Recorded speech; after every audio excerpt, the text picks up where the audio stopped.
Avec quelqu'un qui a dit que je peux pas jouer aux poupées, et après j'ai pleuré. Bienvenue sur Papatriarcat. Je suis ravi de vous recevoir sur ce format appelé Réponse, tout simplement parce qu'en fait je vais répondre à un message audio qu'on m'a laissé via l'outil SpeakPipe. Je vous laisse le lien en descriptif de cet épisode. N'hésitez pas, vous avez 5 minutes pour donner votre avis. Alors quelque chose de positif, constructif, ou tout simplement pour dire que vous n'êtes pas d'accord sur un épisode, c'est tout à fait ok.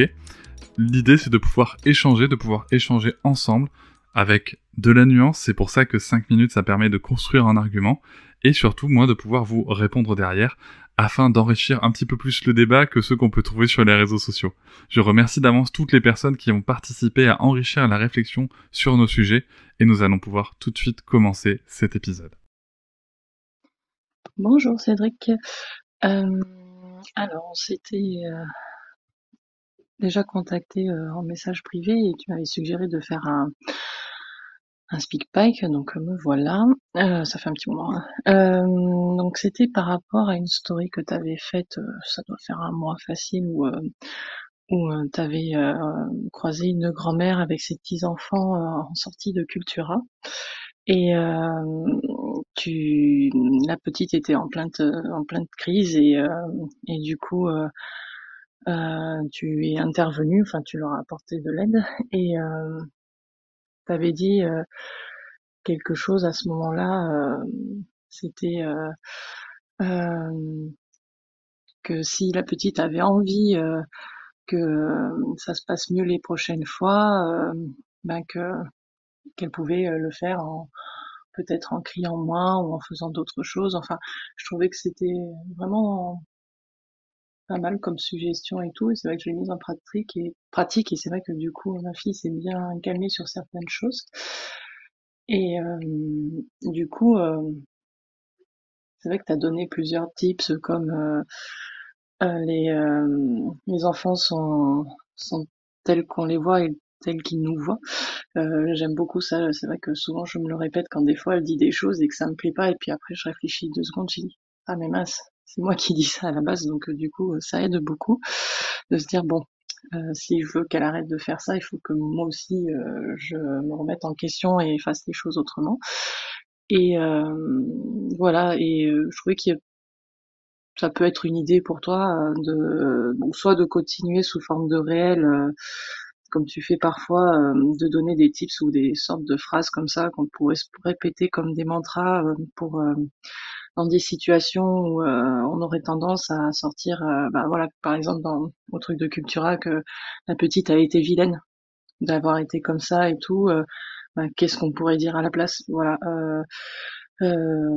Faire une mise en situation et dire qu'est-ce qu'on pourrait dire à la place, et proposer une autre façon de dire les choses qui soit beaucoup plus positive, ou en tout cas qui permettent d'avancer. Enfin, je sais pas, je sais que des fois j'y réfléchis, mais c'est pas toujours évident de trouver des nouvelles formulations par rapport à ce qu'on nous a dit quand on était enfant. On le voit quand on est sur le coup de l'émotion ou sur de la réponse du tac au tac, on a tendance à ressentir ce que disaient nos parents, tout simplement, et après on se dit la formulation ou même le message à faire passer, il est pas très positif, on peut peut-être faire mieux. Donc voilà, en suggestion soit de mini podcast, soit de réel sur Instagram, etc. Super idée, la newsletter, franchement c'est vrai que c'est très sympa, et je sais plus ce que j'avais à suggérer aussi, je m'en souviens plus. Oui, ça y est, je me souviens de l'autre chose. C'était quand tu mets les réponses aux personnes dans tes podcasts, ce qui pourrait être intéressant, ça serait de mettre un petit titre associé pour dire à quelle réponse tu réponds, ou en tout cas le sujet abordé, parce que du coup notamment la réponse à la question d'une des mamans concernant la continence et tout, c'était super intéressant, mais du coup il faut se souvenir du prénom de la maman concernée, ou donc c'est un peu compliqué. Donc je sais pas si tu l'as déjà fait. En tout cas moi, quand je vais sur mon application mon application de podcast, ça s'affiche pas en tout cas, dans le titre en tout cas. Voilà, c'était dernière petite suggestion et encore merci pour tout ce que tu fais, ça aide énormément. En plus, ça fait plaisir en ce moment que Clémentine est de retour, donc pour moi, vous êtes mes 2 podcasts préférés sur lesquels j'avance le plus en termes de parentalité et même en tant que personne. D'ailleurs, sur la PMI, merci beaucoup parce que j'ai pu aider une patiente qui était en isolement, isolement complet, maman de 2 enfants qui vient du Maghreb, je saurais pas dire quel pays, et parce qu'elle fuyait quelque chose et pour s'en sortir avec son mari, ils sont venus en France et ils vivent dans un studio à 4 et elle savait pas comment occuper son fils ou quoi que ce soit et je lui ai suggéré la PMI, l'assistance sociale et du coup je l'ai eu enfin au bout de 4 séances c'était terminé parce que en fait le vrai problème c'était ça, toute l'inquiétude autour de tout ça et le fait qu'elle soit allée chez l'assistance sociale et la PMI ça a tout débloqué. Donc merci.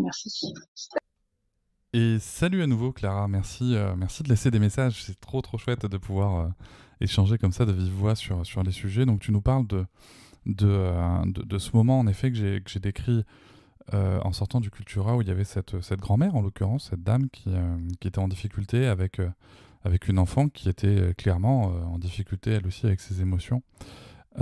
Alors tu cites en effet les phrases d'André Stern. Nos enfants deviennent tels que nous les voyons aussi tels qu'ils nous voient, et c'est vrai que c'est quelque chose où je pense qu'il faut toujours bien se rappeler d'une chose, je le précise souvent mais je vais le repréciser encore, c'est que on a tendance, parce qu'on est formaté à être de bons élèves et à faire ce qu'on attend de nous, avec ces phrases parfois à se mettre la pression, à se dire il faut que je sois dans la perfection du parent qui, comme mon enfant devient tel qu'il me voit, il faut que je sois dans la perfection de mon attitude, ce qui est absolument pas le cas en fait. Parce que c'est justement, en fait, à chaque fois qu'on a des attitudes et des comportements qu'on aimerait ne pas avoir, c'est autant d'opportunités de montrer à notre enfant comment réagir quand on a des attitudes et des comportements inadaptés, soit pour soi-même, soit pour l'entourage, en tout cas l'environnement avec lequel on veut interagir.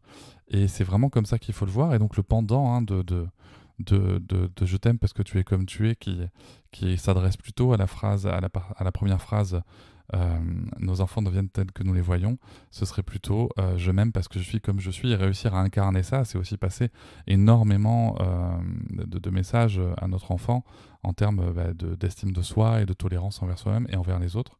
Voilà, donc pour revenir sur ta première question, parce que du coup là il y a beaucoup de choses dans ton vocal et je te remercie vraiment beaucoup. Je vais donc centrer par rapport au fait de trouver les mots justes. Alors, trouver les mots justes. Il me semble important de bien comprendre que donc là c'était la personne nous dit qu'elle est vilaine. La personne disait à la petite qu'elle est vilaine. Moi je pars du principe, et aussi parce que c'est un présupposé de la programmation neurolinguistique, la PNL, dont je suis praticien, que il y a un présupposé en fait à la PNL qui dit que tout comportement part d'un élan positif. C'est-à-dire que moi en fait quand je vois une dame comme ça qui dit à la petite fille oh là là mais qu'est-ce que t'es vilaine, en fait elle cherche à avoir une attitude qui va alors soit apaiser la situation pour l'enfant, soit pour elle, enfin plus souvent pour elle généralement, plus souvent pour la personne concernée. Et en fait, elle utilise ce qu'elle a à disposition dans sa boîte à outils. Donc, dans sa boîte à outils, visiblement, dire à l'enfant qu'elle est vilaine et que c'est pas bien d'être vilaine, c'était ce qu'elle avait à disposition. Donc, c'est que moi, je vois les choses comme ça. Mais je vois les choses comme ça parce que j'ai un parcours de vie qui va avec. Ensuite, trouver les mots justes, c'est jamais évident. J'ai beaucoup de réactions de gens qui m'ont dit « Ah ouais, mais dis donc... qu'est-ce que t'as bien réagi, j'aimerais pouvoir faire pareil, mais en fait là je vous raconte le résultat. Faudrait que je vous raconte les anecdotes où ça s'est mal passé du coup je pense, parce que c'est vrai que j'ai raconté celle-là, ça s'est bien passé et tout, mais en fait derrière il y a plein d'éléments relationnels et pas qu'en parentalité où j'ai foiré en fait. Si vous voulez, moi derrière j'ai 20 ans d'expérience dans le management, dans l'accompagnement de l'humain, que ce soit en entreprise, dans le milieu sportif et dans le milieu associatif. Alors autant vous dire que des conneries, j'en ai fait, mais à l'appel de chez à l'appel. Et j'en fais encore. Et j'en referai d'autres. Et c'est pas grave, en fait. C'est juste ça que je veux vous dire, c'est que vouloir chercher à trouver les bons mots, ben en fait, pour trouver les bons mots, alors soit on a un coup de bol et on y arrive tout de suite, ben soit ça veut dire qu'on s'est planté ailleurs avant. Voilà. Généralement, c'est ça qu'il y a derrière, derrière toute réussite, normalement, enfin, dans la plupart des cas, sauf quand c'est un coup de chance. Il y a tout un tas d'échecs. Alors, ça peut être nos échecs à nous ou les échecs des autres. Quand on partage avec des groupes, quand on partage avec... moi, je vois par exemple, je fais partie d'un groupe de petits podcasteurs et on se partage nos échecs comme nos réussites. Et ça permet justement de se dire « Ah ouais, tiens, ça, j'y aurais pas pensé. Tiens, ça, c'est chouette. » Et c'est comme ça qu'on peut réussir à réussir, disons. Mais en soi, encore une fois, faut pas voir le résultat. Et puis moi, je vous dis ça avec mes mots. Ça se trouve, la dame, elle est sortie de là en se disant, mais c'est qui ce grand con qui m'a fait chier? On sait pas, en fait. On sait pas. Donc voilà, il faut toujours mesurer le truc. Mais par rapport au fait de trouver les bons mots, vraiment, ça, moi, ce que j'ai envie de vous dire, c'est tentez le coup. Lancez-vous. Et alors après, lancez-vous. Si c'est un mec, d'un mètre 93 qui a l'air très très énervé et très costaud, bah lancez-vous peut-être pas toute seule, voilà. mais ça peut se comprendre aussi. Mais en tout cas, si vous sentez que voilà que vous n'êtes pas en danger, lancez-vous, tentez le coup, et puis peut-être que ça va marcher, peut-être que ça va pas marcher, peut-être que ça va faire du bien, peut-être que ça va moins faire du bien. En tout cas, ce qui est essentiel, c'est qu'il y a un enfant qui va se rendre compte qu'il y a quelqu'un qui a réagi. Voilà, c'est ça, moi, que je retiens. C'est qu'il y a un enfant qui se dit « Ah tiens, mais en fait, t'as vu, il y a un autre adulte. Il dit que c'est pas normal, là, ce qui m'arrive. » Dans l'exemple cité, me faire insulter, me faire frapper, c'est pas normal. D'accord. Ah, et puis il parle, et il intervient en plus sans être violent. Tiens, on peut faire ça. Voilà, moi, je sais pas, je connais pas la vie de ces gens-là en quelques secondes. Mais en tout cas, ce que je sais, c'est que c'est une opportunité de l'enfant de voir ça. Concernant le reste de ce que tu as abordé. Alors, le nom des épisodes des réponses, c'est une excellente idée et je vais le faire. Du coup, là, quand j'enregistre cette série de réponses, je commence tout de suite avec cette série et je vais faire des visuels du coup un peu différents et on va faire le job avec notamment avec Yannick qui s'occupe du site internet. Je vais lui passer le message. Une fois que j'aurai titré tous les épisodes, il fera le job de remettre tout ça à jour sur le site internet. En effet, je pense que c'est une excellente idée. Donc merci, tu vois. Alors ça prendra le temps que ça prendra, mais merci pour l'idée, Clara. Je prends et j'applique. Et quant au dernier point sur la PMI, oui, alors merci à toi pour le travail que tu fais aussi. Les PMI, je sais que c'est quelque chose qui est, encore une fois, je l'ai déjà dit plein de fois, mais c'est quelque chose qui est très pointé du doigt. Bien entendu qu'on va trouver des exemples où les PMI, ça se passe pas bien, des exemples de gens qui sont pas tolérants, qui sont pas formés, etc. Mais en fait, moi je pense qu'il faut bien avoir conscience de ce qu'est la PMI. La PMI, c'est un offre, c'est un endroit où il y a une offre de services gratuits, de services de santé gratuits, de services de santé mentale, qui peuvent accompagner les parents, qui peuvent accompagner plein de gens. Et ça, c'est important. Et c'est aussi, surtout, un organisme régulateur pour tout ce qui concerne les crèches, etc. On a parlé du scandale dans les crèches il n'y a pas longtemps. En fait, la PMI, et ça, tel que je vous le dis, je vais vous dire d'où je tiens ce propos-là. C'est Xavier Ouvrard, le PDG de Babylou, qui insiste, et je l'ai vu le faire devant les pouvoirs publics, qui dit il faut renforcer la PMI au maximum parce que c'est l'organisme régulateur.